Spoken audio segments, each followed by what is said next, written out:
Hello viewers, ಹೇಗಿದ್ದೀರಾ? Welcome back to good treat channel. So ನಾನಿವತ್ತು mutton fry easy recipe ಮಾಡ್ತಾಯಿದ್ದೀನಿ. ತುಂಬಾ easy ಮಾಡೋದಕ್ಕೆ ಮಟನ್ನ ಬಾಯ್ಲ್ ಮಾಡಿ ಇಟ್ಕೊಳ್ಳಿ ಫಸ್ಟ್. ಹಾಗೆ ಪ್ಯಾನಲ್ಲಿ ಡ್ರೈ ಮಸಾಲ ಫ್ರೈ ಮಾಡ್ಕೋಬೇಕು.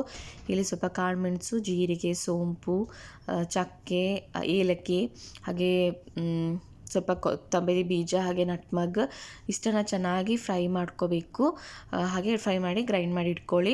ಈಗ ಒಂದು ಪ್ಯಾನಿಗೆ ಎಣ್ಣೆ ಕಾದ ನಂತರ ಮಟನ್ ಏನು ಬಾಯ್ಲ್ ಮಾಡಿರ್ತೀನಿ ಅದನ್ನೂ ಕೂಡ ಹಾಕೋಬೇಕು ಪ್ಯಾನಿಗೆ. ಮಟನ್ ಬಾಯ್ಲ್ ಮಾಡುವಾಗ ಉಪ್ಪು, ಸ್ವಲ್ಪ ಖಾರ, ಅರಿಶಿನ ಹಾಗೂ ಚಕ್ಕೆ, ಲವಂಗ, ಕರಿ ಲೀವ್ಸ್ ಎಲ್ಲ ಹಾಕಿ ಬಾಯ್ಲ್ ಮಾಡಿದ್ದೀನಿ. ಸೊ ಉಪ್ಪು ನೋಡಿಕೊಂಡು ಹಾಕ್ಕೋಬೋದು ನೀವು ರೆಸಿಪಿ ಮಾಡುವಾಗ.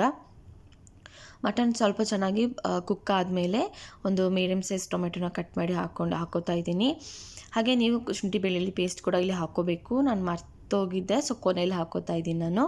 ನೀವು ಈಗ ಹಾಕ್ಕೊಳ್ಳಿ ಶುಂಠಿ ಬೆಳ್ಳುಳ್ಳಿ ಪೇಸ್ಟ್ ಇದ್ದರೆ ಪೇಸ್ಟ್ ಹಾಕ್ಕೋಬೋದು, ಇಲ್ಲ ಕಟ್ ಮಾಡಿ ಸಣ್ಣ ಸಣ್ಣದಾಗಿ ಚಾಪ್ ಮಾಡಿ ಹಾಕ್ಕೋಬೋದು.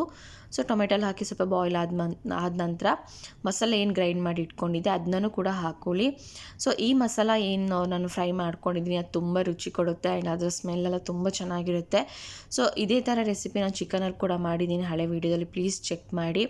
ಸೊ ನೀವು ಕೂಡ ಈ ರೆಸಿಪಿ ಟ್ರೈ ಮಾಡಿ, ಹೇಗಿತ್ತು ಅಂತ ತಿಳಿಸಿ ಕಮೆಂಟ್ ಬಾಕ್ಸಲ್ಲಿ. ಆ್ಯಂಡ್ ನೀವು ಯಾವ್ಯಾವ ಥರ ರೆಸಿಪೀಸ್ ಮಾಡ್ತೀರಾ ಮಟನಲ್ಲಿ ಅದನ್ನ ಕೂಡ ಕ್ಯಾಪ್ಷನಲ್ಲಿ ತಿಳಿಸಿ, ನಾನು ಟ್ರೈ ಮಾಡ್ತೀನಿ ನೆಕ್ಸ್ಟ್ ಟೈಮ್. ಸೊ ಈಗ ಆಲ್ಮೋಸ್ಟ್ ರೆಡಿ ಆಗ್ತಾಯಿದೆ. ಸೊ ಇಲ್ಲಿ ನಾನು ರೆಡ್ ಕಾಶ್ಮೀರಿ ಚಿಲ್ಲಿ ಪೌಡ್ರ್ ಹಾಕ್ತಾಯಿದ್ದೀನಿ, ಹಾಗೆ ಖಾರ ಪುಡಿ ಸ್ವಲ್ಪ ಹಾಕ್ಕೋತಾ ಇದ್ದೀನಿ.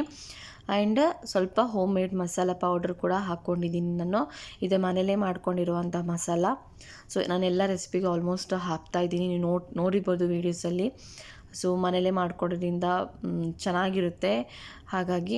ಆ್ಯಂಡ್ ಇಲ್ಲಿ ನಾನು ಉಪ್ಪು ಕೂಡ ಹಾಕ್ಕೊಂಡಿದ್ದೀನಿ, ಸ್ವಲ್ಪ ರುಚಿಗೆ ತಕ್ಕಷ್ಟು ಉಪ್ಪು ಮತ್ತೆ ಬೇಕಾದರೆ ಹಾಕ್ಕೋಬೋದು ನೋಡಿಕೊಂಡು. ಆ್ಯಂಡ್ ನಿಮಗೆ ಗ್ರೇವಿ ಬೇಕಂದರೆ ಗ್ರೇವಿ ಮಾಡ್ಕೋಬೋದು, ಅಲ್ಲ ಡ್ರೈ ಮಾಡ್ಕೊಳ್ಳಿ ಅಂದರೆ ಡ್ರೈಯಲ್ಲಿ ಕೂಡ ಮಾಡ್ಕೋಬೋದು. ನಾನು ಸ್ವಲ್ಪ ನೀರು ಹಾಕ್ಕೋತಿದ್ದೀನಿ. ಆ್ಯಂಡ್ ಮಿಕ್ಸಿ ಜಾರಲ್ಲಿ ಸ್ವಲ್ಪ ಮಸಾಲೆ ಇತ್ತು, ಹಾಗಾಗಿ ಅದೇ ನೀರನ್ನ ಸ್ವಲ್ಪ ಹಾಕ್ಕೋತಾ ಇದ್ದೀನಿ. ಸೊ ಇದೊಂದು ಚೆನ್ನಾಗಿ ಕುಕ್ ಆಗಬೇಕು ಸ್ವಲ್ಪ ಹೊತ್ತು. ಆ್ಯಂಡ್ ಈ ರೆಸಿಪಿ ನೀವು ಚಪಾತಿ, ರೋಟಿ ಆ್ಯಂಡ್ ನೀರು ದೋಸೆ ಕೂಡ ಚೆನ್ನಾಗಿರುತ್ತೆ. ಸೊ ಟ್ರೈ ಮಾಡಿ. ಆ್ಯಂಡ್ ಯಾರೆಲ್ಲ ನನ್ನ ಚಾನಲ್ ಸಪೋರ್ಟ್ ಮಾಡಿದರೆ ತುಂಬಾ thank you.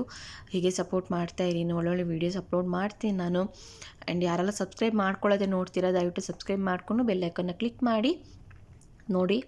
So ginger garlic paste ನಾನು ಸ್ಟಾರ್ಟಿಂಗ್ ಹಾಕೋದು ಮರ್ತೋಗಿದೆ, ಸೊ ಈಗ ಹಾಕ್ತಿದ್ದೀನಿ. ನೀವು ಸ್ಟಾರ್ಟಿಂಗಲ್ಲಿ ಹಾಕ್ಕೊಳ್ಳಿ. ಸೊ ಚೆನ್ನಾಗಿರುತ್ತೆ, ಟ್ರೈ ಮಾಡಿ. ಸೊ ಆಲ್ಮೋಸ್ಟ್ ನಾನು ತುಂಬ ರೆಸಿಪೀಸ್ ಅಪ್ಲೋಡ್ ಮಾಡಿದ್ದೀನಿ. ಸೊ ಯಾರೆಲ್ಲ ನೋಡಿಲ್ಲ ದಯವಿಟ್ಟು ನೋಡಿ, ಎಲ್ಲ ವೀಡಿಯೋಸ್ನ ಪೂರ್ತಿ ನೋಡಿ ಸಪೋರ್ಟ್ ಮಾಡಿ. ನಿಮ್ಮ ಫ್ರೆಂಡ್ಸ್ ಫ್ಯಾಮಿಲಿ ಒಟ್ಟಿಗೂ ಶೇರ್ ಮಾಡ್ಕೊಳ್ಳಿ ನನ್ನ ಚಾನಲ್ನ. ಸೊ ನಾನೀಗ ಫ್ರೈಡ್ ಆನಿಯನ್ ಹಾಕ್ಕೋತಿದ್ದೀನಿ. ಆನಿಯನ್ನ ಫ್ರೈ ಮಾಡಿ ಇಟ್ಕೊಂಡಿದ್ದೆ, ಅದನ್ನು ಕೂಡ ಹಾಕ್ಕೋತಿದ್ದೀನಿ. ಈ ಥರ ರೆಸಿಪಿಗೆ ಹಾಕೋದ್ರಿಂದ ಫ್ರೈಡ್ ಆನಿಯನ್ಸ್ ತುಂಬ ಟೇಸ್ಟಿ ಕೊಡುತ್ತೆ.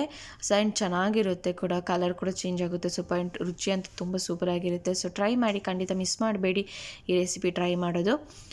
ಸೊ ಚೆನ್ನಾಗಿ ಮಿಕ್ಸ್ ಮಾಡ್ಕೊಂಡಾದಮೇಲೆ ಸ್ವಲ್ಪ ಹೊತ್ತು ಹಾಗೆ ಕುಕ್ ಆಗಲಿ.